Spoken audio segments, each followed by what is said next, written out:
In the village of Kameleni, nothing spreads faster than gossip, not even wildfires. And this time, the hottest story was about Kito, the village's most hardworking young man, and his new wife, Tamu. Everyone knew Tamu. She was the kind of beauty that made old men drop their walking sticks and young boys forget their names. Her skin was as smooth as river stones, her smile brighter than the morning sun, and her waist was so tiny it looked like God has used a special mold just for her. But behind that perfect beauty was a terrible truth. Tamu was a lazy woman who lay sleeping for most of her time. From the day she moved into Kito's family compound, the problems began.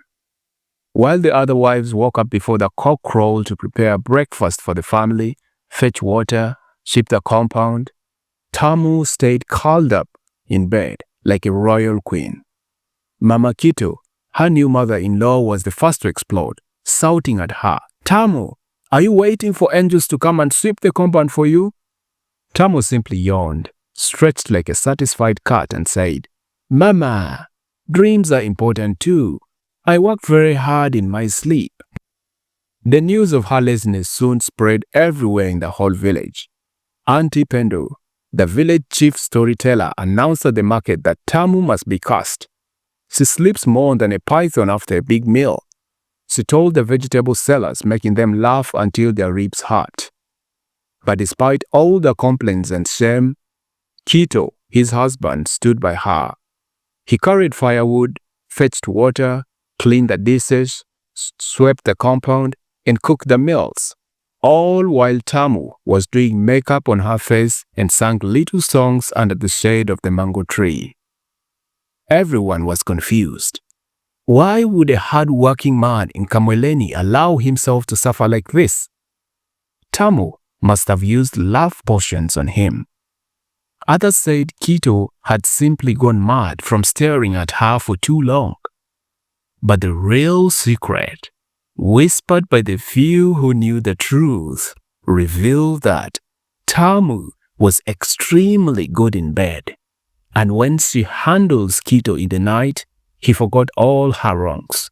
And so, Kameleni watched in disbelief as the most hardworking man became the village's biggest fool, smiling wide, carrying 2 baskets of yams while his queen slept soundly on a bamboo mat. As the weeks passed, the villagers in Kameleni grew angrier.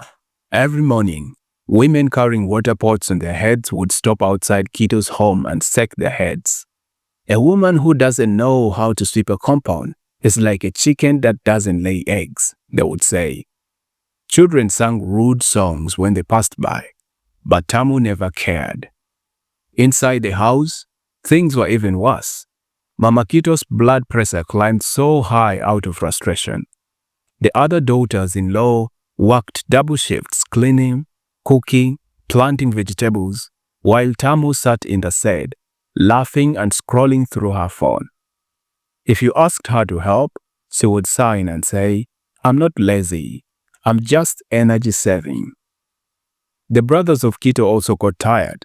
"You are not a husband," Kito's elder brother said. "You are her houseboy." But Kito only smiled foolishly and said, "She brings peace to my nights, brother. A man needs peace." They didn't understand. Tamu had no special magic. She didn't use love potions. She had no charms. The truth was simple. She was just very, very talented in the ways of making love. At night, when the oil lamps were out and the world was quiet, Tamu gave Kito happiness so sweet that it erased all the shame of the day. Still, the anger from the villagers grew, but Kito didn't care. He worked harder, cleaned faster, and laughed louder, all for the love of his beautiful but lazy wife. In Kameleni, it became a mystery bigger than any the village has ever seen. How could a woman do nothing all day and still be the queen of her home? The Harvest Festival was the biggest event in Kameleni village. Every family had to bring food, help with decorations, and welcome visitors from nearby villages. It was a time for the village to show its unity and hospitality. Mama Kito warned Tamu many times in the day before the festival not to ashame them. "This time, you must help," she said firmly. "We cannot carry your burden forever." The other women prepared early, harvesting cassava, pounding maize, and brewing sweet porridge for the guests. Even the old grandmothers sat under the trees peeling potatoes with shaky hands. On the morning of the festival, the compound was busy with shouting, laughter, and the smell of fresh food. Everyone worked hard. Everyone except Tamu. She woke up late, dressed slowly, and sat on the veranda watching the other women work. When Mama Kito asked her to help stir the porridge, she said, "The smoke makes my eyes water." When the young women called her to carry firewood, she shook her head and said, "My back is not strong enough for lifting." By afternoon, the visitors had arrived, but something was wrong. The food got burnt when the women went to fetch water, hoping Tamu would help. When they returned, they got so upset, but it was already too late to start cooking all over again. Hungry guests whispered among themselves, wondering why the proud Kamweleni people were so disorganized. Some started leaving early, embarrassed and disappointed. The elders called for a meeting immediately, under the big fig tree. The villagers gathered, many of them angry and ashamed. Mama Kito stood first and spoke. Her voice shook with anger. "Our family has carried a heavy load. We have worked hard while one among us has refused to even lift a finger. Today, our shame is seen by all." Her eyes burned into Tamu's. The crowd murmured in agreement. Kito sat quietly, staring at the ground, too ashamed to defend his wife this time. It was a hard day for Kito's family, and for the first time since arriving in Kamweleni, Tamu felt the cold stares not just from neighbors, but from her own home. Even Kito, the man who had once smiled at her no matter what, said nothing when they returned to the house that evening. The silence between them was heavier than any words. The days after the festival were different. In Kamweleni, people no longer smiled politely at Tamu when she passed. Children who once ran around her now avoided her. The laughter and jokes she used to hear behind her back turned into cold silence. Even in Kito's family home, Mama Kito stopped talking to her altogether. The other women no longer called her to join them, not even out of duty. Tamu was left alone, sitting under her favorite mango tree with no one paying her any attention. Kito changed too. He still worked hard, but the lightness in his steps was gone.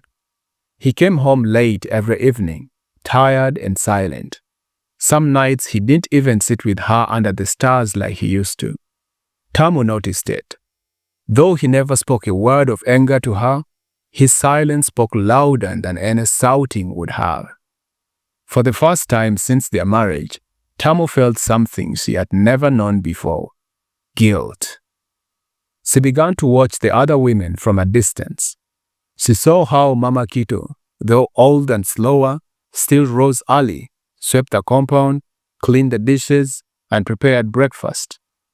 She saw her sisters-in-law carry heavy loads of firewood, laughing and singing as they worked. She watched the small children helping to feed chickens and fetch water, even when the sun was hot. Slowly, the truth became clear to her. It was not just about cooking or sweeping. It was about being part of something bigger than herself. It was about carrying the load together, not leaving others to suffer while she enjoyed the sad. Loneliness sank deep inside her as everyone isolated her. She felt like a stranger in a village that once cheered her. Then she realized she had to change if she had to live in harmony with everyone in the village. One night, as she lay awake beside Kito, she whispered, "I have been selfish." He said nothing, but the way he turned slightly towards her and signed softly told her he had heard. It was a small thing, but it gave her courage. For the first time in her life, Tamu decided she wanted to change, not because anyone forced her, but because she knew she had to. The next morning, before the first cock crowed, Tamu sat up in bed. Kito was still asleep, breathing slow and deep. Quietly, she wrapped a cloth around her waist and stepped outside into the cold morning air. The sky was just beginning to lighten. She looked at the sleeping compound, the dusty compound, the scattered firewood, the empty water pots leaning against the wall. Without thinking too much, she picked up a broom and began sweeping. At first her hands felt clumsy, and the broom scratched unevenly across the ground. But she kept going. She swept the compound clean, then fetched water from the river, carrying it back in a pot balanced carefully on her head. The chickens woke up and made noise, surprised by the early morning commotion. Mama Kito, hearing the strange sounds, came outside in her wrapper, rubbing her eyes. She froze when she saw Tamu, sweaty, dusty, but working with a serious face. Tamu didn't stop. She fed the chickens and washed the dishes. She helped prepare breakfast with her sisters-in-law, burning the porridge once, but still trying. By the time the sun rose, she was exhausted. Her hands ached, and her back was sore. But she felt a strange happiness she had never known before. She sat on a rock smiling quietly to herself as she wiped off the sweat from her forehead. Word spread quickly through Kameleni that Tamu, the famous lazy wife, was now working harder than most women. People came to peep at her. Some shook their heads in disbelief, others smiled, pleased by the change. Mama Kito said nothing, but by that evening, she placed a small bowl of sweet porridge in front of Tamu without being asked. It was a sign of acceptance. When Kito returned that night, he found the compound clean, the animals fed, and the smell of fresh food in the air. He stared at Tamu, hardly believing what he saw. She stood there, nervous but proud, wiping her dusty hands on her wrapper. Kito walked up to her, took her hand gently, and said only 2 words, "Thank you." And for the first time since he had come to Kameleni, Tamu felt truly at home, not because of her beauty, not because of her skills in bed, but because she had earned a place through her own hands. Thanks for watching, and we have prepared another video for you to enjoy next on the screen.